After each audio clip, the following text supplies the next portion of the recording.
रहीम, अस्सलाम वालेकुम नाज़रीन। नाइट एडिशन के साथ मैं हूं सरवत वली। मुल्क में मुज़ाकरात की बाज़गश्त के बावजूद हुकूमत और PTI के दरमियान महाजराई कम होने की बजाय बॉइलिंग पॉइंट की तरफ बढ़ती हुई नजर आ रही है।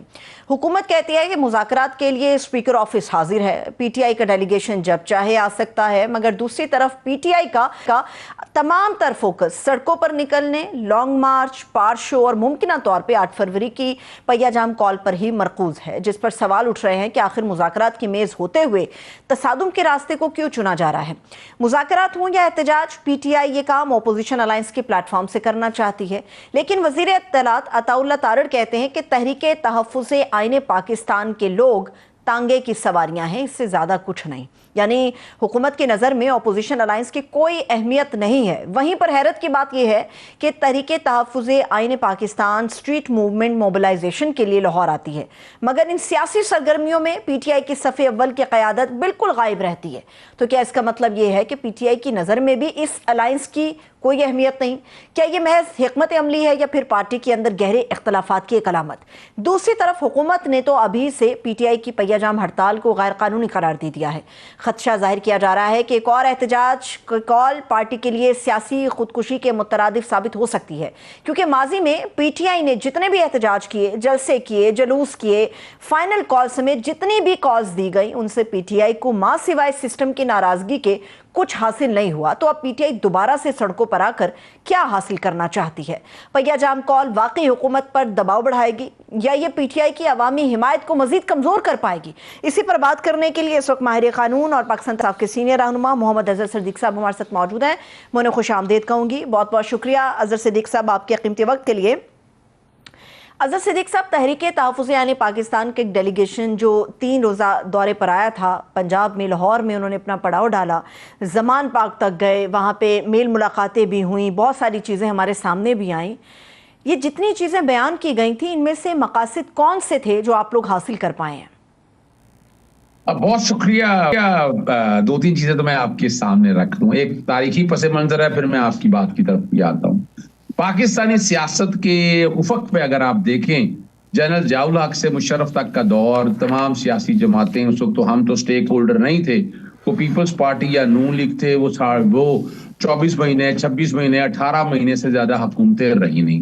मिसाके जमहूरियत किया, मिसाके जमहूरियत के बाद इन्होंने हुकूमतें तो 5 साल की ले ली, लेकिन कोई भी वजीर आजम 3, 3.5 साल, 4 साल से ज्यादा, चाहे वो यूसुफ रज़ा गिलानी हो, चाहे नवाज शरीफ हो, चाहे इमरान खान हो। तो अभी भी मैं पहले तो बताता चलूं कि इस वक्त शहबाज शरीफ जो है ना, वो अपने 3.5 साल बतौर वजीर आजम के तौर पर, यानी 1.5 साल पुराना ले लें और 2 साल आपके वो पूरे हो चुके हैं और जाने की तैयारी। अच्छा, उसकी वजूहत कही है, मैं उनमें अभी जाना नहीं चाहता। हमें भी अंदाजा है कि अब हालात और वाकयात क्या, हम दबाव भी इसलिए इस वक्त इसलिए बढ़ा रहे हैं। और 8 फरवरी का तो एहतजाज हर हालत में करना है, जो कि वो फॉर्म 45-47 के हवाले हमारा हक है, उसको रोका नहीं जा सकता। अब पुरअमन होगा, बेफिक्र रहिएगा, ऐसा हालात और वाकयात नहीं बनते, लेकिन चेहरा जो है वो पूरी तरह बेनकाब हो गया। मुस्लिम लीग नून जो है बड़ी बुरी तरह से आपने देख लिया, कोशिश करके देख ली। पाकिस्तान तहरीक इंसाफ को एहतजाज नहीं करने देना था। अगर वो सुहेल अफरीदी आए, उनके साथ क्या रवैया रखा। दूसरी तरफ पाकिस्तान पीपल्स पार्टी, देखिए मैं हमेशा से लेफ्ट की जमात पाकिस्तान पीपल्स पार्टी को कहता हूँ, कुछ अरसे के लिए उन्होंने आके नून लीग के साथ मिलकर जो हालात और वाकई, अब उन्हें एहसास है इस बात का, और आप देखिए उन्होंने यानी बड़े मसाइल रहे, कभी पुलिस आ गई, कभी आंख में चोले खेलते रहे, लेकिन आपने देखा कि उन्होंने मौका पूरा दिया। उन्होंने इस तरह पकड़ दकड़ अगर की भी, इस तरह ना नजरबंदी के ऑर्डर जारी किए, ना इस तरह लोगों को मारना, ना उस तरह पकड़ के ज्यादतियां करना, ना पर्चे करना, उस तरह का जमहूरी रवैया रखा है। और जब अब आज का एहतजाज आप देख लें कि तारीखी एहतजाज है, यानी बड़े अरसे बाद सिंध के अंदर इस लेवल के ऊपर एहतजाज होना, इसकी वजह क्या है? आप ये अब बुनियादी तौर पर यही समझना है। और मैं जो देख रहा हूं, अब अगर मैं चीजों को थोड़ा सा क्लियर कर दूं अज़हर सिद्दीक़ साहब, 2 इस वक्त कुव्वतें चल रही हैं जो PTI को रिप्रेजेंट कर रही हैं। एक तो पाकिस्तान तहरीक इंसाफ जो इस वक्त कराची के अंदर बैठी है, और दूसरा वो अलायंस जो इस वक्त पंजाब लाहौर के अंदर है, जो अपना आखिरी दिन मुकम्मल कर रहा है अपने दौरे का। जो लाहौर तक की हद की चीज़ें हैं, कराची में तो जो हो रहा है सो हो रहा है। लाहौर की हद तक इस डेलीगेशन के मेरा सवाल ये था कि जो मकासद थे हासिल क्या कर पाए? आए, बैठे, मेल मुलाकातें की, लेकिन कोई भी बड़ा ब्रेक थ्रू नहीं हो सका, असीरान से मुलाकातें नहीं हो सकी, कोई स्ट्रैटेजी प्लान नहीं हो सकी। तो हासिल क्या हुआ ये 3 रोज़ा दौरे से? अच्छा, मैं सिर्फ दो बातें कह दी हूँ आपके सामने, ठीक है ना जी। जो मेज पे हारा वो बयान जीत गया। ये कैसा निजाम है जहां फरेब ही जीत गया। कभी वोट की हुर्मत, कभी ताकत की दलील। हाइब्रिड दौर में सच भी रहता है कलील। बुनियादी तौर पर आपने समझना ये है, और मैं तो पहले दिन से, यानी मैं उन लोगों में से हूं जो जैसे ही इलेक्शन हुए थे 2024 के, मैंने कहा था पाकिस्तान पीपल्स पार्टी के साथ इत्तेहाद करके हाई मॉरल ग्राउंड पे एक सियासी हुकूमत बनानी चाहिए थी। अब जो है ना, बुनियादी तौर के ऊपर सियासी हलचल बहुत जरूरी है। और इमरान खान साहब ने, पाकिस्तान तहरीक इंसाफ ने मुज़ाकरात के कॉन्टेक्स्ट में अगर किसी ने करने हैं तो वो तहरीक तहफ़्फ़ुज़ आईन पाकिस्तान। लेकिन तहरीक तहफ़्फ़ुज़ आईन पाकिस्तान भी जुल्म और ज्यादती देख ली कि इस्लामाबाद से के लाहौर तक जो जुल्म ज्यादती हुई, अभी वो मुकदमा अपनी जगह जो होने हैं, लेकिन जो पॉलिटिकल मोबिलाइजेशन हम चाह रहे थे तो पॉलिटिकल मोबिलाइजेशन हो चुकी है। और तहरीक तहफ़्फ़ुज़ आईन पाकिस्तान, देखिए आप जरा गौर कीजिएगा, बातें कर रहे हैं स्पीकर के साथ कि जनाब मुज़ाकरात करें, यानी असूली तौर पर समझे कि ये खींच खूंच के ये जून तक ले जाना चाहते हैं निजाम को। निजाम टोटल मुकम्मल फेल हो चुका हुआ है। मुआशी हालत हमारे सामने है। वो मुझे बुलवाइएगा मत, मैं सारे सच्चाई हकाइक आपके सामने रख देता हूं। टाइम इस वक्त ये है कि पाकिस्तान पीपल्स पार्टी को, जैसे बिलावल भुट्टो ने तो मुज़ाकरात के हवाले से बड़ा वाज़ेह तौर पर, अगर वो आना चाहते हैं तो वो मिसाके जमहूरियत की बात हो रही है। मिसाके जमहूरियत पे नवाज शरीफ को घर से बाहर निकलना चाहिए। वो जो घर छुप के बैठे हुए हैं किस लिए?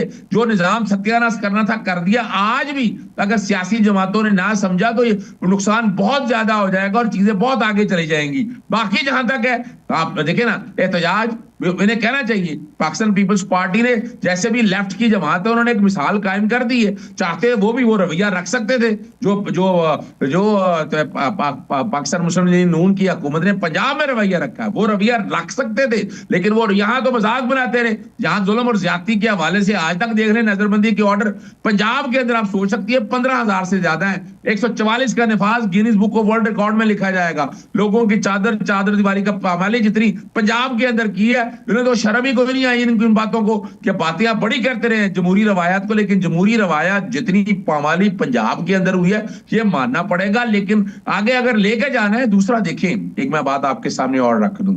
अगर हम सोचें इस बात को, इमरान खान की जब हुकूमत को गिराया था 170 रुपए पे डॉलर था, पेट्रोल की कीमतें क्या थी, महंगाई कहां खड़ी थी, फॉरेन रिजर्व क्या थे, आपकी एक्सपोर्ट कितनी बढ़ चुकी थी। आज अगर गौर करके देखें, सारा कुछ तो गिर चुका है। डॉलर तो वापस नहीं ला सके। महंगाई हाँ, सिंगल डिजिट से डबल डिजिट बेवकूफ बना रहे हैं आम आदमी की जिंदगी आपके सामने मौजूद है। और ये बड़ी मजेदार बात आपको रखा हूं, आज तो जुबैर साहब ने वो बता भी दिया कि जनाब ये जो कह रहे थे डिफॉल्ट किया तक 17 बिलियन डॉलर था उस वक्त, तो अब अभी तो ये 16 बिलियन डॉलर और जो हकाए गए 21 बिलियन डॉलर की जो बात ये सारी चीजें तो उस वक्त कंट्रोल में आएंगी अजहर सदीक साहब, जो ये सारी चीजें कंट्रोल में आ सकती हैं। लेकिन उसके लिए एक साजगार सियासी माहौल की अशद जरूरत है। उसके लिए जरूरत है कि पाकिस्तान तहरीक इंसाफ मुज़ाकरात के लिए आए। जिनको मुज़ाकरात के हवाले से आप आगे लेकर आते हैं, उस प्लेटफॉर्म को, उस तहरीक तहफ़्फ़ुज़ यानी पाकिस्तान के मुअज़्ज़िज़ीन को वज़ीर इत्तलात अताउल्लाह तारड़ साहब कहते हैं ये तांगे की सवारियां हैं। जिनके बारे में सोच ऐसी है उनसे मुज़ाकरात कैसे हो सकते हैं? तो पीटीआई के जो ओरिजिनल लोग हैं वो आगे आए, वो आकर बातचीत करें तो ऐन मुमकिन है मियां नवाज शरीफ साहब भी सामने आ जाए। ना, देखिए मैं बताऊं आपको, मुझे अच्छी तरह याद है कि जब मिसाके जमहूरियत के हवाले से शुरू हुआ था तो बात तो तांगे की सवारी का नहीं इशू है। इशू तो 24 करोड़ अवाम का, 24 करोड़ अवाम को सामने रखना। आपके तांगे तुंगे की सवारियां, आप अंदाजा लगाएं कि इतनी पॉलिटिकल सोच नहीं है, डिक्टेटर आप आमराना सोच अगर सामने रखकर, इसलिए तो मैं कह रहा हूं कि अताअत तराड़ वगैरह को क्या पता, यानी उनको सियासत कितनी आती है। वो तो बुनियादी तौर पर तो उसके दादा हजूर का हर एक को पता है कि क्या कुछ होता रहा यहाँ जमहूरी लोगों का। इसलिए मैं मियां नवाज शरीफ का कह रहा हूँ, यानी चले फर्ज करें ख्वाजा साद रफीक है, खामोशी से बैठे, उस जैसे लोग आगे आए, रोहित असगर जैसे भी लोग हैं, वो लोग जब आगे आएंगे आप देखिएगा फिर मुज़ाकरात की शक्ल कुछ और बनेगी। यानी इनसे अताअत तराड़ से ले लें, या मिसाल के तो अब यूं चले, नहीं सीखना तो शायद काकान अब्बासी से सीख ले, नहीं सीखना जुबैर से सीख ले, मिफ्ता इस्माइल से सीख ले, लेकिन नहीं वो सीखना शायद काकान अब्बासी साहब की जो आप बात कर रहे हैं ना अजहर सदीक साहब, शायद काकान अब्बासी साहब बरोज जुम्मा मेरे साथ इसी प्रोग्राम में स्टूडियो में मौजूद थे। और जिन अब्बासी साहब की आप बात कर रहे हैं ना, अब्बासी साहब ये फरमा कर गए हैं कि पाकिस्तान तहरीक इंसाफ क्या हुकूमत कर रही है, क्या सियासत कर रही है। जो मैंडेट मिला है वो पार्लियामेंट में बैठने के लिए मिला है, सूबे की गवर्नेंस के लिए मिला है, मगर जब से ये लोग आए हैं ये सिर्फ सड़कों पर हैं। सड़कों पर खड़े होने से मामला हल नहीं होते, ये शायद खाकान अब्बासी साहब आपकी पीटीआई के लिए कहकर गए हैं। देखिए वो एक सियासी बात कर रहे हैं, एक सियासी बात कर रहे हैं, वो सियासी उनका अपना एक नुक्ता नजर इस कॉन्टेक्स्ट के हवाले से होगा। यानी कि आप पार्लियामेंट में क्या करना चाहते हैं, 26वीं 27वीं तरमीम कराना चाहते हैं जिसने इस मुल्क की तबाही बर्बादी कर दी, या वो ऑर्डिनेंस या कानून साजी अपनी मर्जी की बनाना चाहते हैं जिससे निजाम तबाह बर्बाद हो गया। जहां तक हमारी खैबर पख्तूनख्वा के हवाले से हम आज भी समझते हैं गुड गवर्नेंस हमारी वहां बेहतर है, चीजों को हैंडल कर रहे हैं, दहशतगर्दी को जो मामला था अपनी जगह सही, जितना कर सकते उतना। अगर वहां के अवाम को, लोगों को इंसाफ नहीं मिल रहा तो सड़कों पर ना नजर आए आपको, वहां पर जितना भी हम कर सकते हैं हम अपने तौर पर कोशिश कर रहे हैं। लेकिन अगर आप चीजों को, मुझे सिर्फ इतना बता दें, चले आप पाकिस्तान पीपल्स पार्टी और नून लीग की मिसाल सामने उठाकर देख लें, आपने उनमें बड़े चेहरे हैं, रजा रबानी साहब हैं, फरुतुल्लाह बाबर साहब हैं, वो भी सारे कॉर्नर पे बैठे हुए हैं ना, वरना तो पाकिस्तान पीपल्स पार्टी हमेशा लेफ्ट की जमात है। तो लेफ्ट में इनके जितने लोग हैं, यानी अगर लेफ्ट में मैं अगर समझता हूं तो वो मैं जुबैर साहब को समझता हूँ, लेफ्ट में ख्वाजा साद रफीक साहब को मैं समझता हूँ, किसी हद तक रोहिल अस्कर साहब को समझता हूँ।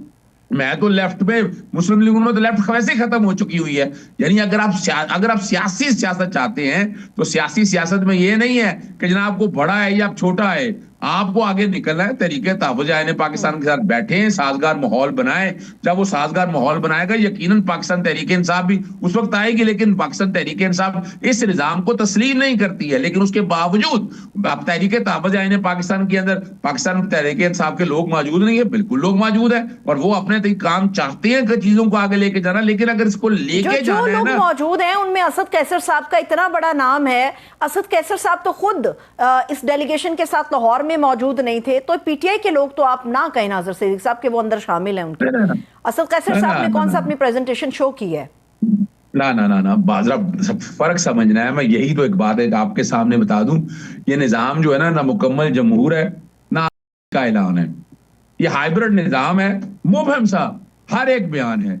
यानी अगर आप वहां पर असद कैसर साहब फर्ज करें नहीं भी है, मैं एक बात कर रहा हूं, तो बेसिकली तो चलाना था तहरीक तहफ़्फ़ुज़ आईन पाकिस्तान है। तहरीक तहफ़्फ़ुज़ आईन पाकिस्तान को आप चले पाकिस्तान, मुझे सिर्फ एक बात का जवाब दे दें, पाकिस्तान तहरीक इंसाफ ने चला बड़ा जुल्म और ज्यादती, हालांकि मां सिवाय दहशतगर्दी और गद्दारी के फतवों के अलावा दिया क्या है? वो कल अगर एहतजाज के लिए निकलना चाहे तो उनको नहीं निकलने दिया जा रहा है। यानी गौर तो करें ना, यहाँ तो आप आए ना क्या आप बनाकर आप कुछ सियासी फिजा पैदा करें। सियासी फिजा आप कोई नहीं है, ये आमराना से ज्यादा खतरनाक हालात इस मुल्क में हो चुके हुए हैं। अगर आप चाहते भी हैं तो आपके पास देखिए कुछ नहीं है। आप तो खुद कानून के माहिर हैं अज़द सिद्दीक साहब, आप खुद कानून के माहिर हैं। जब नक्से अमन का खतरा हो तो हुकूमत अपनी रिट बहाल करने के लिए, आप भी बेहतर तौर पे जानते हैं कि इख्तियारात और वसाइल का इस्तेमाल करती है।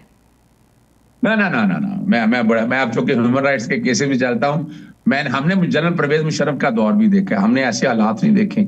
मैंने अपना जियाउल हक के दौर भी देखा है। जियाउल हक के चंद लोगों को उठा लिया, इस तरह से लोगों को दबाया नहीं गया, इस तरह से औरतों के साथ ये जुल्म और ज्यादती है, ये सारा कुछ नहीं किया गया। ये मानना पड़ेगा आपको, ये कोई तरीका नहीं था। मिसाल के तौर पर 9 मई का इल्जाम लगता है हमारे ऊपर, 9 मई से पहले क्या था? अगर आप 25 अप्रैल को 25 अप्रैल अगर आप देख लें 2000, मैं बात कर रहा हूँ 2022 के हवाले से, तब निकलने दिया था नहीं लिखा। आपने देखा कि गुल्लू भट्ट, अभी आप देख ले, वो गुल्लू भट्ट आपने देखे नहीं जो नकाबपोश पहने हुए थे, वो 9 मई में वो लोग वही लोग थे ना। वो गुल्लू भट्ट किन के लोग थे? वो पाकिस्तान तहरीक इंसाफ आईन। आप जो गाड़ियां जो तोड़ी हैं तहरीक तहफ़्फ़ुज़ आईन पाकिस्तान के हवाले से, या अगर आप 25 अप्रैल को सामने रख ले, मैं तो उसकी भी जुडिशल इंक्वायरी की बात करता रहता हूँ। यानी यहाँ ये समझना है कि आप ये कहें कि नुक्से हमने आमा आप बाहर निकले तो दें, हम तहरीक आपको याद रखिएगा। अगर ये बातें करनी है ना तो इफ्तिखार चौधरी साहब का केस है सुप्रीम कोर्ट का, वतन पार्टी, वो देख लें। मुस्लिम लीग नून के अंदर टेररिस्ट विंग के हवाले से तहरीक हमेशा जमहूरियत का हुस्न होती है। मैं इसकी या कोई भी इसका मुखालिफ नहीं है अजहर साहब, तहरीक का कोई मुखालिफ नहीं है। जमहूरियत के अंदर ये हुस्न होता है, एहतजाज हो, जलसे जुलूस रैलियां या किसी भी नौयत का, लेकिन अपने मकासद के लिए मुल्क को जाम कर देना, ये तो आप समझते हैं ना कि गैर कानूनी है। नहीं देखिए, मैं फिर बताता चलूं, मैं फिर बड़े अदब से अर्ज करता चलूं। हमने माजी में पूरी दुनिया के अंदर अगर देखा जाए, पूरी दुनिया के अंदर एहतजाज अभी आपने देखा नहीं है ईरान के अंदर, हालांकि मैं सपोर्ट नहीं करता, वो ऑपरेशन रजीम चेंज का हिस्सा है, उसके पीछे अमेरिकन फोर्सेज लोग मौजूद हैं जो ये सारे निजाम को चल रहे हैं। पूरी दुनिया के अंदर एहतजाज का हक है। यानी ये कहना कि उसे मोशत बैठ जाती है, अगर यही होना हो तो फिर आपको बुनियादी हकूक में क्या जरूरत थी? राइट टू लाइफ के अलावा राइट टू असेंबली देने की आपको आर्टिकल 15 और 16 खत्म ही कर देने चाहिए थे कि आप जलसे जुलूस एहतजाज कर ही नहीं सकते। यानी वो बुनियादी तौर पर दिया है, पूरी दुनिया के अंदर ये कॉन्सेप्ट है।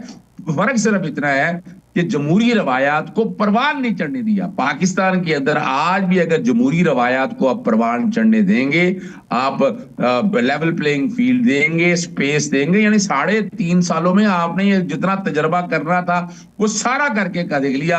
پاکستان عمران خان صاحب کو گرانے سے دور سے آج تک اس سے بدترین حالات میں ہے. عام آدمی اب غور تو کرے نا کہ یہاں ایک عام آدمی کو کیا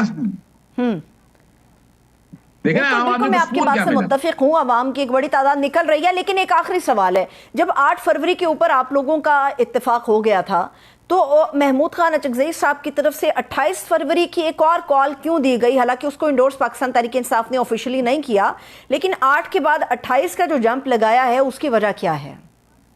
دیکھیے وہ پاکستان نے, دیکھیں وہ بنیادی طور پر تحریک تحفظ آئین پاکستان نے دیا 28 کا.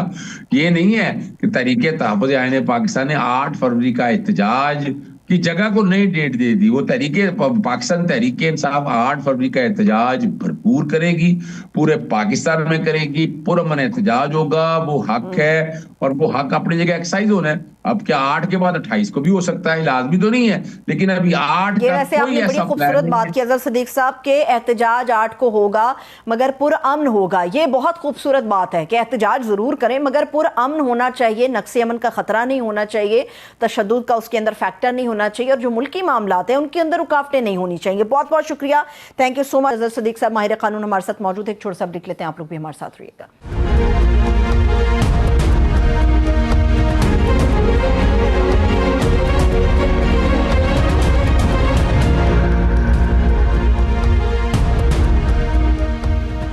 بریک کے بعد ایک مرتبہ پھر سے خوش آمدید کہیں گے. سیاست کی بازی میں حالات کی ایک اور قلعہ بازی. تحریک انصاف کے کراچی جلسے سے پہلے سیاسی روایات کا جلوس نکل گیا. پاکستان تحریک انصاف اور پیپلز پارٹی ممکنہ مفاہمت کی کریز سے واپس اختلافات کی دہلیز پر جا پہنچے. اہل نظر نے اس تمام صورتحال کو تیزی سے زیر زبر ہوتے ہوئے دیکھا. پلک جھپکتے میزبانوں کو مہمانوں پر جھپٹتے دیکھا.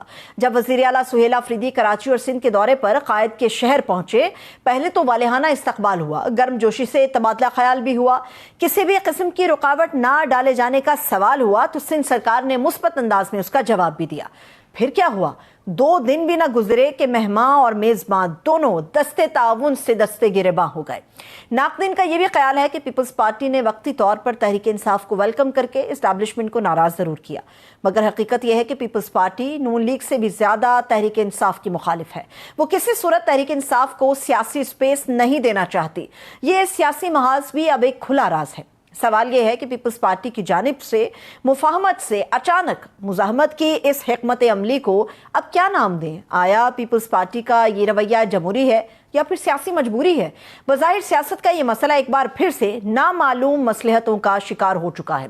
وزیر اعلیٰ خیبر پختونخوا کے کراچی میں والہانہ استقبال کے بعد دونوں جماعتوں کے بیچ ممکنہ مفاہمت کی ریاضت چل رہی تھی, لیکن مفاہمت کا ناہموار راستہ اور سندھ حکومت سے وابستہ امیدیں اب دم توڑ چکی ہیں. پی ٹی آئی اور پیپلز پارٹی کے درمیان بظاہر نظر آتی اعتماد سازی کی دھوم دھول میں تبدیل ہو گئی ہے. اسی پر بات کرنے کے لیے سینئر تجزیہ کار ماجد نظامی صاحب ہمارے ساتھ موجود ہیں. میں ان کو خوش آمدید. بہت بہت شکریہ ماجد نظامی صاحب. ماجد صاحب یہ بتائیے گا کہ 2 دن پہلے جو محبتیں دیکھیں وہ کانٹوں کی سیج میں تبدیل ہوئیں. سوال یہ نہیں ہے کہ کیا ہو رہا ہے وہاں پر, سوال یہ اٹھ رہا ہے کہ پیپلز پارٹی نے یہ کیا ہوا کیا؟ یہ 2 دن کچھ اور, تیسرے دن کچھ اور, وجہ کیا ہے؟ جی بہت شکریہ. اور یہی اس وقت کا سب سے دلچسپ اور اہم سوال ہے. اس کی وجہ یہ ہے کہ جب ہم 2-3 ایسے پوائنٹس کو دیکھتے ہیں, مثال کے طور پر پیپلز پارٹی اس وقت حکومتی اتحاد کا حصہ ہے, یہ بات بھی ہمارے سامنے ہے. اسی طرح انہیں تحریک انصاف کی تنقید کا سامنا بھی رہتا ہے. عمران خان نے کبھی پسندیدہ نگاہوں سے تحریک انصاف کی جانب سے پیپلز پارٹی کو نہیں دیکھا. تیسری بات یہ ہے کہ اس وقت چونکہ کولیشن گورنمنٹ کے اندر ان کے پاس آئینی عہدے بھی موجود ہیں, اس ساری سچویشن میں یہ بالکل ایک سوال اٹھتا ہے کہ انہوں نے ایسا کیوں کیا. تو اس میں پہلے ہم اس سوال کا جواب جاننے کے لیے دیکھتے ہیں کہ جب مفاہمت کی بات کی گئی تو ہمارے سامنے یہ بات موجود ہے کہ مسلم لیگ نون کی پنجاب حکومت اور سندھ کی جو صوبائی حکومت ہے اس کے اندر کچھ نہ کچھ نوک جھوک چلتی رہتی ہے. एक दूसरे पे तनकीद भी करते हैं, फेडरल में एक साथ हैं, लेकिन यहाँ पर पंजाब और सिंध की जो शिकवे शिकायत है वो हमारे सामने है। इस कॉन्टेक्स्ट में मुस्लिम लीग नून ने पंजाब के अंदर सुहेल आफरीदी के साथ जो सलूक किया, जिस तरह बदमज़गी हुई असम्बली के अंदर, इसी तरह रोड्स ब्लॉक का मसला हुआ, छापे गिरफ्तारियों का मामला हुआ, पीपल्स पार्टी ने उससे हटते हुए, उससे अलहदा रखते हुए अपने आप को एक मुफाहमत का जेस्चर दिया, जिसको बहुत ज्यादा वेलकम किया गया, जिसके ऊपर बहुत ज्यादा मुस्बत बातें हुई। तो इसकी वजह से उन्होंने एक स्टेप, जो एक अखलाकी फतह कहना चाहिए, वो मुस्लिम लीग नून पर और पंजाब हुकूमत पर हासिल कर ली। लेकिन इस मामले के बाद क्या तब्दील हुआ? ऐसे लगता है कि पीपल्स पार्टी को ये इजाजत नहीं दी गई कि वो एक गुड कॉप के तौर पे इस पूरे सिस्टम के अंदर एक्ट करें, क्योंकि मुस्लिम लीग नून, मरकज, वजीर दाखिला सरफराज बुगटी, वज़ीर आला बलूचिस्तान, ये तमाम लोग जो हैं ये तहरीक इंसाफ के खिलाफ कार्रवाइयों में पेश रहते हैं, और वो अपने अपने सूबों में, अपने अपने इलाकों में तहरीक इंसाफ को स्पेस नहीं देते।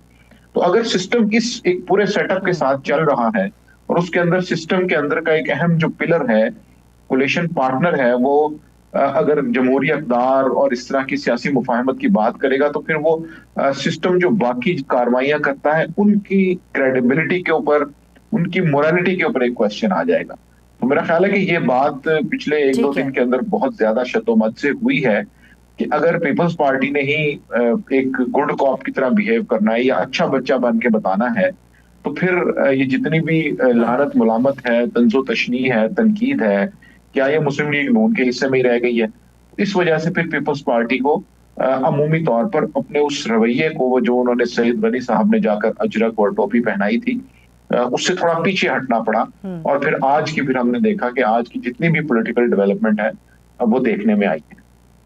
जी, ये लेकिन माजिद साहब, आपको नहीं लगता कि पाकिस्तान तहरीक इंसाफ की जो पॉलिटिकल स्ट्रेटजी है, सुकम उसके अंदर भी मौजूद है?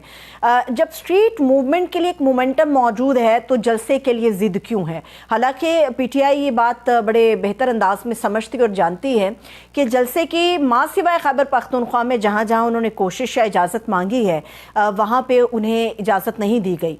तो क्या ये बेहतर नहीं था कि एक जलसे के ऊपर आकर आपस में नफरतें बांटने से बेहतर था कि स्ट्रीट मूवमेंट के जरिए जो कुछ वो हासिल करना चाह रहे थे वो उनके खुद ही प्लेट में आ रहा था? तो ये सब चीजें करने की जरूरत क्यों थी?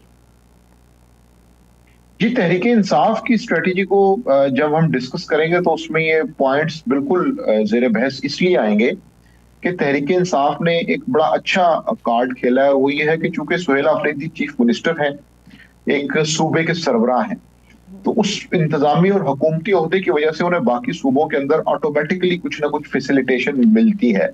पंजाब में भी हमने उसको देखा है, सिंध वालों ने ज्यादा गर्मजोशी के साथ उसका सबूत दिया। तो तहरीक इंसाफ ये चाह रही है कि उनके सियासी कारकुनों पे और सियासी लीडरान के ऊपर जो पाबंदियां हैं या सख्तियां हैं, उससे थोड़ा सा पीछे हटते हुए जो उनके रियासती इंतजामी ओहदेदार हैं, उनके साथ वो अपनी पॉलिटिकल कैंपेन को आगे लेके चले, ताकि उनको एक थोड़ा सा तहफ्फुज भी मिले, थोड़ा सा कारकुनों को हौसला भी मिले। लेकिन ये समझना कि सुहेल आफरीदी के इन दौरों की बुनियाद पर कोई बहुत बड़ी स्ट्रीट मूवमेंट होगी, मुझे इससे इत्तफाक नहीं है। उसकी वजह यह है कि कराची के अंदर भी और लाहौर के अंदर भी एज ए पॉलिटिकल एक्टिविटी वो मीडिया में बिल्कुल डिस्कस होंगे, पार्टी के कारकुनों को हौसला भी मिलेगा, लेकिन स्ट्रीट मूवमेंट के लिए बहुत ज्यादा चीजें दरकार होती हैं। और उसके अंदर राब्ता अवाम मुहिम एक है, हुकूमती रवैया है, फिर फाइनेंसेस है, फिर स्ट्रेटेजी है, फिर ये होता है कि आपने उससे हासिल क्या करना है। मिसाल के तौर पर आप एक बहुत बड़ी स्ट्रीट मूवमेंट बनाते हैं, तो उसका एंड क्या होगा, वो 3 महीने में क्या करेगी, वो 6 महीने में क्या करेगी। तो ये सारी की सारी खामियां बिल्कुल तहरीक इंसाफ की स्ट्रेटेजी में मौजूद हैं। लेकिन चूंकि उन्हें कराची में स्पेस मिली है और सिंध हुकूमत ने उन्हें खुद ही जो है वो उसकी इजाजत दी, तो उन्होंने उसको गनीमत समझते हुए, चूंकि लाहौर में उन्हें ये सारा कुछ करने का मौका नहीं मिला था, तो उन्होंने ये बेहतर समझा कि अगर वहां पे हमें ऑप्शन मिल रही है तो उस ऑप्शन को बिल्कुल लेना चाहिए। ٹھیک ہے، لیکن نظامی صاحب اس میں ایک اور بھی چیز ہے، اب جب آپ کراچی جاتے ہیں اور وہاں پر کسی بھی چیز کے حصول میں اگر کچھ مشکل ہوتی ہے، ہمیں بھی یہ پتہ ہے پاکستان تحریک انصاف کا جو مزاج ہے وہ تھوڑا نہیں شاید بہت زیادہ جارحانہ ہے، گفتگو کے اندر ذرا سخت لب و لہجہ بھی وہ اختیار کر گزرتے ہیں۔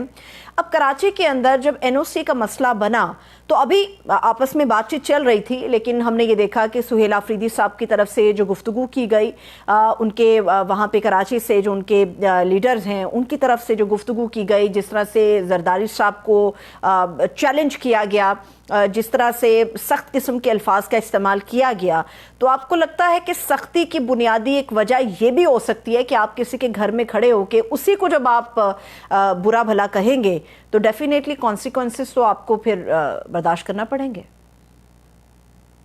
جی، یہ بات جارحانہ پن والی اس لیے بھی درست ہے کہ سہیل آفریدی کا واحد میرٹ عمران خان کی نظر میں یہی تھا کہ وہ علی امین گنڈاپور سے زیادہ جارحانہ سیاسی سوچ رکھتے ہیں، اور تحریک انصاف میں ان تمام افراد کو ناپسند کیا جاتا ہے جو دھیمے مزاج کے ہوں، جو معتدل گفتگو کرتے ہوں، تو اس لیے یہ تو تحریک انصاف کی ایک اسٹریٹجی کا لازمی جزو ہے۔ اب اس کو جب ہم کراچی کے دورے سے کنیکٹ کرتے ہیں تو مجھے یہاں پر تحریک انصاف کی ایک خامی بھی نظر آتی ہے، اور وہ یہ ہے کہ اگر ان کو پیپلز پارٹی کی جانب سے ایک پولیٹیکل سپیس ملی تھی تو اس کو بڑی احتیاط کے ساتھ اور بڑی تدبیر کے ساتھ انہیں استعمال کرنا چاہیے تھا۔ اس کی وجہ یہ ہے کہ لاہور اور پنجاب بھر میں ان کے پاس اس طرح کی سپیس موجود نہیں ہے۔ اگر کراچی میں ان کو یہ ملی ہے تو انہیں کم از کم وہ 2-4 دن ایسی گفتگو نہیں کرنی چاہیے تھی، بلکہ مفاہمت کا جواب مفاہمت سے ہی دینا چاہیے تھا، تاکہ پیپلز پارٹی نے ان کے لیے جو تھوڑی بہت سپیس بنائی تھی وہ سپیس بڑھتی، وہ کم نہ ہوتی۔ اور اس لیے ہم نے دیکھا کہ پیپلز پارٹی کے آفرز کے بعد تحریک انصاف کے جو صوبائی رہنما تھے یا کراچی شہر کے جو عہدیدار تھے، انہوں نے کوئی 2-4 دن کے لیے بھی اپنی ٹیون جو ہے پولیٹیکل گفتگو یا لب و لہجہ اس کو تبدیل نہیں کیا، حالانکہ ان کو اس اپرچونٹی کو دیکھتے ہوئے بات کو مثبت انداز میں آگے لے کے جانا چاہیے تھا۔ تو یہ تحریک انصاف کی پارٹ کے اوپر جو کچھ خامیاں موجود ہیں، انہی کی بنیاد پر ہم یہ دیکھتے ہیں کہ اس وقت 2 سال ہو چکے ہیں اور تنظیم اپنی جانب سے کوئی متفقہ حکمت عملی نہیں بنا پائی ہے۔ کبھی وہ کہتے ہیں کہ ہم جارحانہ حکمت عملی رکھیں گے، کبھی مذاکرات کی بات ہوتی ہے، کبھی مزاحمت کی بات ہوتی ہے، لیکن اس سارے معاملے میں یا اس پوری ٹائم لائن کو آگے لے کے چلنے کے لیے جو ایک حکمت عملی بنانی چاہیے وہ نہیں ہے۔ اس کا مسئلہ یہ ہے کہ پھر اس کی وجہ سے ان کی مشکلات میں اضافہ ہوتا ہے۔ یہ جو ڈیمیج کنٹرول کا لفظ استعمال کیا جاتا ہے، تحریک انصاف اگر بہتر پرفارم کرے تو وہ ڈیمیج کنٹرول کی طرف جا سکتی ہے۔ بہت بہت شکریہ، تھینک یو سو مچ۔ ماجد نظامی ہمارے ساتھ موجود تھے، ایک چھوٹا سا بریک لیتے ہیں، آپ لوگ بھی ہمارے ساتھ رہیں۔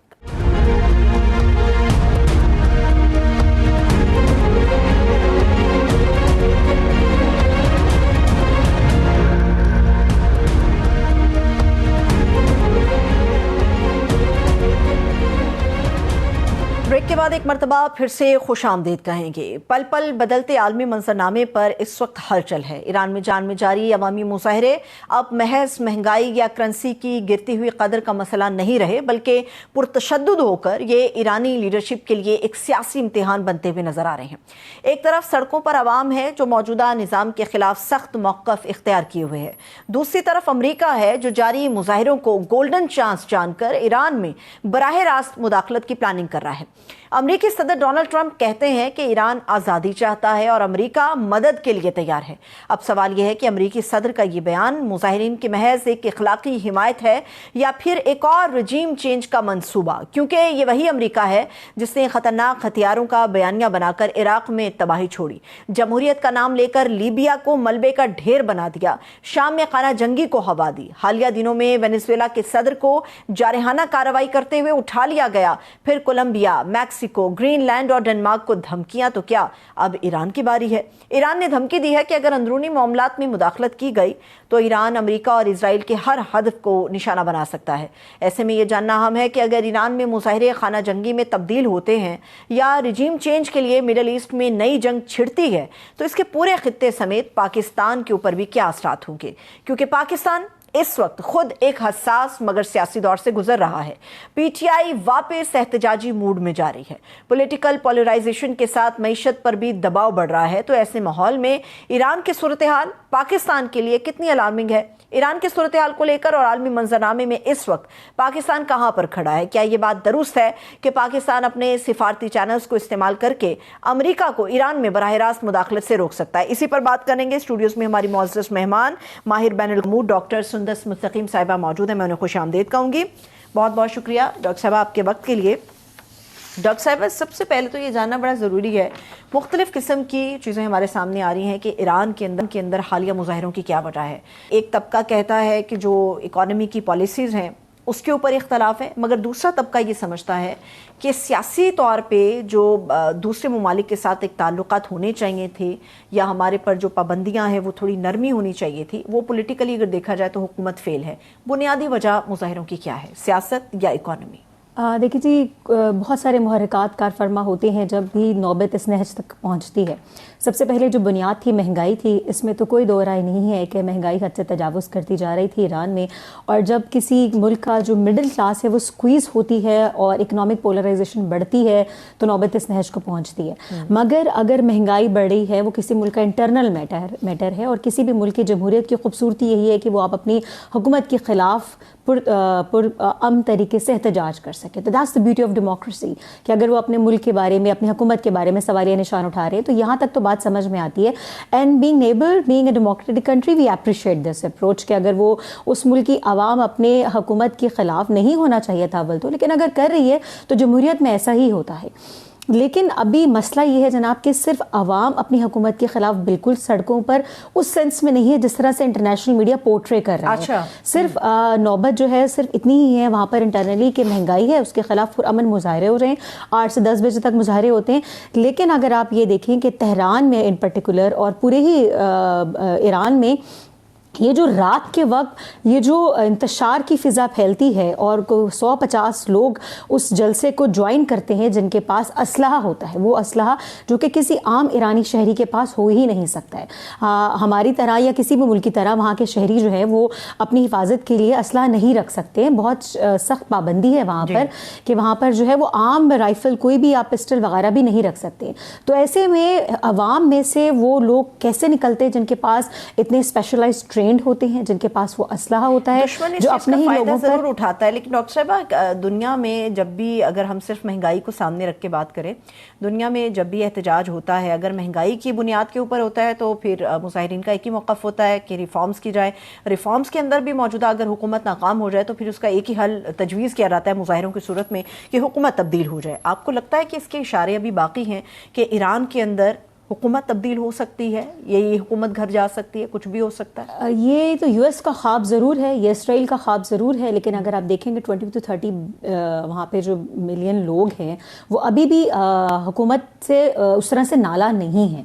ठीक है, तो रजीम चेंज जल्दी होती हुई इसलिए नज़र नहीं आ रही है कि उनका जो मतलब उनसे इख्तलाफ है सिर्फ महंगाई की हद तक है। अगर जहाँ तक पाबंदियों की बात है तो वो तो पिछली सदी से पाबंदियाँ विरसे में मिली हैं इस सदी में ईरान को, तो वो पाबंदियां तो बल्कि with the passage of time उसमें ईज हमने देखा है as compared to previous century. तो ना पाबंदियां उसकी कोर रीज़न है कि जिसकी वजह से रजीम चेंज हो, ना कि महंगाई एक रीज़न है जिसकी वजह से नौबत रजीम चेंज तक पहुंचे। ये एक्सटर्नल फैक्टर ही है जो कि इंटरनली मिंगल हो रहा है और ईरानियन अवाम को ये बात समझने की ज़रूरत है जब अंदर से फूट पड़ती है तभी एक्सटर्नल फोर्स उसका फ़ायदा उठाती है। और यही पाकिस्तान के लिए भी लेसन है कि जब भी इराक में क्या हुआ था, शिया सुन्नी फसादात की आड़ में उन्होंने इराकियों को आपस में लड़वाया था तो नौबत वहां तक पहुंची थी। तो ये ईरानियन लोगों को, ईरानी शहरियों को समझने की जरूरत है कि वो खुदारा थोड़ा अकल से काम लें इससे पहले कि ये जो एक्सटर्नल फोर्सेस रात के पहर आती हैं और राइफल्स के साथ अपने ही लोगों पर, अपने ही 40 तो फौजी हलकार जो है उन्हें शहीद कर दिए, जो अपने ही फौजियों पर हमला करती है। ये ईरानी शहरी इतने मुंहजोर हो ही नहीं सकते हैं कि इतनी बड़ी बड़ी राइफल्स लेकर अपनी फौजियों के ऊपर जो है वो धावा का गिरोह जो है वो इनके अभी जो शिद्दत पसंदों का गिरोह है ये कहाँ से आया है? एक तरफ طرف ان کے پاس جو کردستان ہے، ایک طرف بلوچستان ہے، جہاں پر ہم نے دیکھا ہے کہ بلوچوں کو بھی جو BLA کے آڑ میں جو ہے برین واش کیا گیا ہے. ہم نے دیکھا کہ اپنے ہی فوجیوں کے، اپنے ہی پاکستان میں اپنی آرم فورسز کے خلاف جو ہے اگر برین واش کیا گیا ہے تو وہ ہمارے کچھ بلوچی بھائی ہیں جن کو کیا گیا ہے، بٹ آل بلوچستان. اب ٹھیک ہے، اب قطع کلامی کی معافی. ڈاکٹر صاحبہ، ایران کی اندر یہ اب کا معاملہ نہیں ہے، پچھلے ایک لمبے عرصے سے وقتاً فوقتاً گاہے بگاہے اس قسم کی صورتحال بنتی ہے، لیکن اس مرتبہ صورتحال جو ہے وہ ایسا لگتا ہے کہ خدا نخواستہ آؤٹ آف کنٹرول ہو رہی ہے. ایک چیز جس کے اوپر پروپیگیٹ کیا جاتا ہے، انٹرنیشنل میڈیا اس کے اوپر بڑا فوکس کرتا ہے کہ ان کے پاس جو نیوکلیئر ویپنز ہیں یا جو وہ جوہری ہتھیاروں کے لیے جو کچھ کر رہے ہیں، اگر اس کے اوپر مکمل خاتمہ ہو جائے یا مکمل وہ یہ شو کر دیں کہ ہم بالکل بند کر دیں گے، حالانکہ خود مختاری ہونا ہر ملک کا حق ہے، لیکن ایک پریشر یہ بلڈ ہو رہا ہے. ایران کے اندر سے آوازیں بھی سننے کو ملتی ہیں کہ حکومت عوام کے لیے مشکلات کھڑی نہ کرے، اگر مکمل خاتمے کی بات کر دی جائے تو شاید ایران کے اندر صورتحال بہتر ہو. آپ کے نزدیک یہی ایک فیکٹر ہے یا آپ کو لگتا ہے کہ نہیں، جب تک رجیم چینج نہ ہو گیا امریکہ یا اسرائیل بالکل خاموشی سے نہیں بیٹھیں گے؟ اس رجیم سے پہلے بھی کیا ہم نے ایرانی جوہری تنصیبات کی باتیں نہیں سنی تھی کیا؟ یہ تو ہم کافی دہائیوں سے سنتے چلے آ رہے ہیں. تو اس وقت تو عوام حکومت کی مشکلات میں اضافہ کر رہی ہے. عوام کو یہ بات سمجھنے کی ضرورت ہے کہ وہ جو انتشار کی فضا پھیل رہی ہے، جو ایران کے شہریوں کی طرف سے پھیل رہی ہے، اس کا کوئی ایکسٹرنل فیکٹر کسی بھی وقت فائدہ اٹھا سکتی ہے. تو اس وقت تو عوام کو چاہیے کہ حکومت کے لیے مشکل کھڑی نہ کرے. اور میرا خیال ہے کہ اگر وہ ایٹمی تنصیبات رکھنے کا دعویٰ کرتے ہیں تو کس کی بیٹرمنٹ کے لیے؟ اپنے ملک کی بیٹرمنٹ کے لیے. یہ نیشنل انٹرسٹمنٹ کے بعد جاتی ہے کہ اگر وہ دوسرا اسلامک ملک بنتا ہے جس کے پاس ایٹمی پاور ہوتی ہے، تو میرا خیال ہے نہ صرف پوری اسلامی برادری کے لیے بلکہ خود ایرانی عوام کے لیے بھی ان کے حق میں بات جاتی ہے. تو خود مختار ہونے کا دعویٰ ابھی بھی عباس سراغچی کی کتنی زبردست ہم نے ایک بیان ان کا سامنے آیا. تو میرا خیال ہے کہ حکومت کی جانب سے، ان کے آرم فورسز کی جانب سے ایسے ہی بیانات کو سامنے آنا چاہیے تاکہ کسی بھی ایکسٹرنل فیکٹر کو یہ میسج نہ ملے کہ جیسے کہ عوام ان پر دھاوا بول چکی ہے اور وہ نہتے ہو گئے ہیں. بالکل ٹھیک ہے. اب ایران جو ہے یہ ایک ہمارا مسلم برادر ملک ہے، اور ایران کو آپ اور میں بیٹھ کے یہاں پہ اس لیے ڈسکس کر رہے ہیں کیونکہ ایران کے اندر کوئی بھی تبدیلی وہ آٹومیٹکلی پاکستان کو بھی افیکٹ کرے گی. ایران کے اندر کوئی بھی ایسی تبدیلی ہوتی ہے، اگر میں حکومت کی حد تک کہوں، یا مظاہرے زیادہ پرتشدد اگر ہو جائیں خدا نخواستہ، تو پاکستان کے موجودہ پولیٹیکل کنڈیشنز کے اندر کتنا بڑا ہمیں خطرہ بھی ہو سکتا ہے اور ہمیں کتنا محتاط ہونے کی فوری طور پہ ضرورت ہے اپنا ہاؤسنگ آرڈر کرنے کے لیے؟ محتاط میرا خیال ہے کہ ہمیں ایران پاکستان بارڈر ہی کو کرنے کی ضرورت ہے. Otherwise I strongly believe we are in a safe zone الحمدللہ، اسپیشلی آفٹر آپریشن بنیال المرصوص جو مئی 2025 کے توسط سے پاکستان کا امیج دنیا کے سامنے آیا. اس کے بعد سے تو ہم پر تو ڈائریکٹ بات کرنے کی فی الحال تو کوئی سکت نہیں رکھتا ہے، ناٹ ایون US سے، جبکہ ہم نے دیکھا کہ ماشاءاللہ سفارتی سطح پر ہمارے تعلقات بہت بہتر ہوئے ہیں پچھلے 10 سال کی نسبت، امریکہ کے ساتھ بھی، سپر پاورز کے ساتھ بھی. اور ہم نے جو اپنے آپ کو ساؤتھ ایشیا کی ایک پاور بننے کا دعویٰ کرتی تھی، جھوٹی جمہوریت کے دعوے دار بھارت کو جب ہم نے چاروں شانے چرچت کر سکتے ہیں، تو میرا خیال ہے کہ اس وقت پاکستان کے اوپر تو ایسا کوئی ڈائریکٹ تھریٹ نہیں ہے. لیکن چونکہ ہمسایہ ممالک میں ایک طرف سے ہم نے دیکھا جذبہ جب وہاں سے اٹھتا ہے تو یہاں کے لوگ تو آپ کو پتہ ہے، ہم نے دیکھا کہ ایک طرف سے ہمیں انڈیا اور افغانستان کی جو سو کالڈ طالبان رجیم ہے ان کی طرف سے ہم کو بہت اورلی سیف زون میں نہیں ہے، تو ہم تیسرا بارڈر جو ہے وہ شیک ہونا افورڈ نہیں کر سکتے ہیں. ہم کبھی بھی نہیں چاہیں گے. آپ دیکھیں کہ کلبھوشن یادو کہاں سے آیا تھا، وہ کبھی بھی ایرانین گورنمنٹ ہمیشہ پاکستان کے حق میں رہی ہے، وہ کبھی بھی اپنی سرزمین پاکستان کے خلاف استعمال نہیں ہونے دیے. ہمارے ان کے آپس میں اختلافات جتنے بھی رہے ہوں، لیکن ایران نے کبھی اپنی سرزمین کسی کے ہاتھوں پاکستان کے خلاف استعمال نہیں ہونے دی. تو ہم چاہتے ہیں کہ ایران کی جو سرزمین ہے پاکستان کے فیوچر میں بھی ہمارے خلاف استعمال نہ ہو. تو ان کی جو بھی رجیم ہے وہ پاکستان کے حق میں بہتر ہی ہے، کیونکہ ہم جس طرح ایرانی بھائیوں کے ساتھ ہیں وہ ہمارے ساتھ ہیں. آپس میں ہمارے اختلافات ہوئے ایسے ہی جیسے کہ ایک گھر میں دو بھائی آپس میں لڑتے ہیں، اختلافات ہوئے، لیکن محبت بھی وہیں پر پھوٹتی ہے، محبت بھی ہوتی ہے اور کوئی باہر کا فورس ان بھائیوں کا آپس میں نہیں. اب ایران کے اندر جو چند ماہ پہلے صورتحال بنی اس کے اندر ہم نے دیکھا کہ باقاعدہ طور پہ اٹیکس کیے گئے، ایرانی تنصیبات کے اوپر اٹیکس کیے گئے. تو جو برادر ممالک تھے پاکستان سمیت سعودی عرب اور دیگر ممالک، انہوں نے اپنا رول اس کے اندر پلے کیا، چیزوں کو کول ڈاؤن کرنے کی کوشش کی. ابھی آپ نے کہا کہ ہمارے پچھلے کچھ عرصے سے سپر پاورز کے ساتھ تعلقات بڑے بہتر اور منظم انداز میں آگے بڑھ رہے ہیں. ایران کے موجودہ صورتحال میں ایک خطرہ تو ہے، انٹرنیشنلی بھی اس کو پورٹری کیا جا رہا ہے. پاکستان اس کے اندر اپنا کیا رول فوری طور پہ پلے کر سکتا ہے، جبکہ ہم جانتے ہیں کہ امریکہ کے ساتھ پاکستان کے تعلقات جو ہیں وہ بہت بہترین انداز میں آگے بڑھ رہے ہیں؟ ہم نے ہمیشہ سے پاکستان کو ایک بیلنسڈ اپروچ کے ساتھ ہی دیکھا، specially from the last 1 year. مئی 2025 کے بعد سے ہم آئی آلویز سے کہ ہم golden year of Pakistan diplomacy جو ہے انجوائے کر رہے ہیں، سفارتی تعلق. تو پاکستان بڑا بیلنس چلتا ہے. پاکستان نے ابھی بھی دیکھیں، ہم نے ہمارے وزیر خارجہ نے جو وزیر خارجہ کی کانفرنس میں جو ہے وہ صومالیہ کے حق میں بات کی ہے. تو ہم اس وقت ایران کے حق میں بات بالکل کرنی چاہیے. پاکستان کو کہنا چاہیے جناب کہ ایران پر حملہ نہیں کرنا چاہیے، لیکن ہم بہت زیادہ اگریسولی نہ کسی کے اگینسٹ جاتے ہیں، نہ کسی کے حق میں. We are not inclined towards any superpower اور اینی ادر نیبر کنٹری نا. تو ایک جو بیلنسڈ اپروچ پاکستان نے رکھی ہوئی ہے، ہمیں اسی کو مینٹین کرنا چاہیے. ہمیں اسی ہماری ڈپلومیسی کی کامیابی اس بیلنسڈ اپروچ میں ہی پوشیدہ ہے.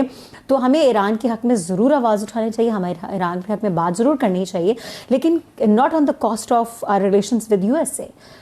ہمیں اس کے خلاف نہیں بولنا چاہیے. ہاں، اسرائیل کے خلاف پاکستان ہمیشہ سے بہت ووکل رہا ہے اور وہ رہنا بھی چاہیے، کیونکہ اگر US ایران کے اوپر آنکھیں دکھا رہا ہے تو اس کے پیچھے ہم نے دیکھا ہی نہ کہ اسرائیل بھی ہے.